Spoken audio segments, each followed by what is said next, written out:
Welcome to Reflecting God today. Boy, am I excited for this morning.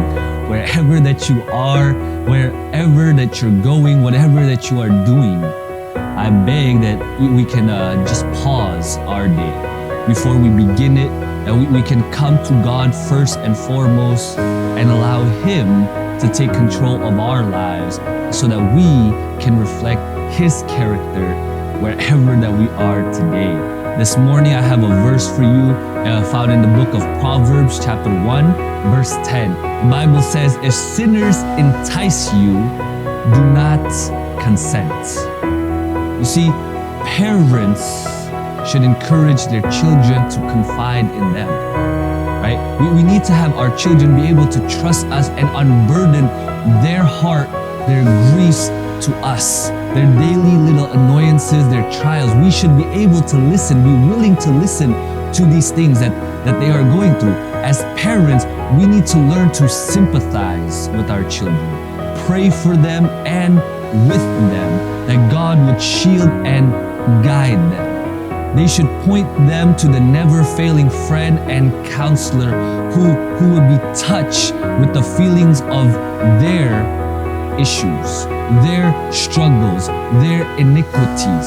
See, we know that from the Bible that Jesus was tempted in all points like as we are, and yet was without sin. And Satan tempts children to be reserved to their parents and chooses their young and inexperienced companions as their confidants.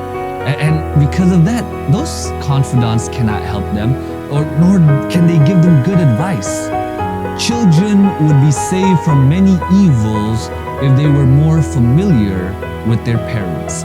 Parents should encourage in their children a disposition to be open and frank with them, to come to them with their difficulties, and when they are perplexed as to what course is right, to lay the matter down just as they view it before their parents and ask advice of them. See, we lack communication with our children, with our parents, because we as children, we don't want them to look down on us, and as parents, we often get frustrated too easily.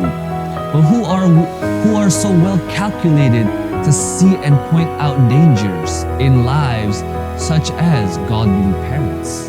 Who can understand the peculiar temperaments of their children as well as the parents? The mother who has watched every turn of the mind from infancy and is acquainted with the natural disposition of their children is best prepared to counsel them.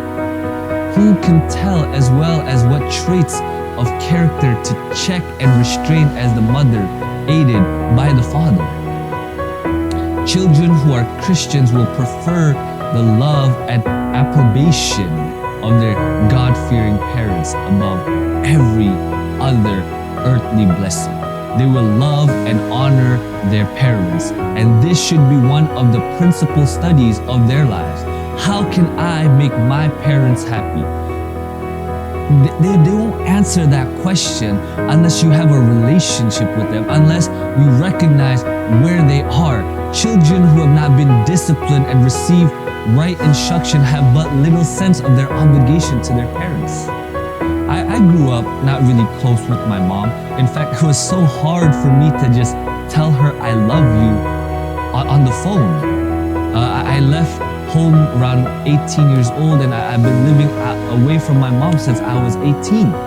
And when we talk sometimes, the first 3 to 4 years, I realized I want to tell my mom I love her, but it was so difficult because we didn't have that communication, right? But once I broke it down, we talked, we communicated. Today, our relationship is as good as ever because we're able to communicate.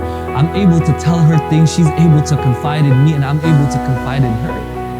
And as a result, I can go to her whenever I'm struggling. And I know that her counsel means a lot to me. And I think to myself, what would I do to make my mother happy? Because I'm able to have that relationship with her. And so for us, we need to have that relationship with our children. Our obligations must be to to instruct our children in a proper way.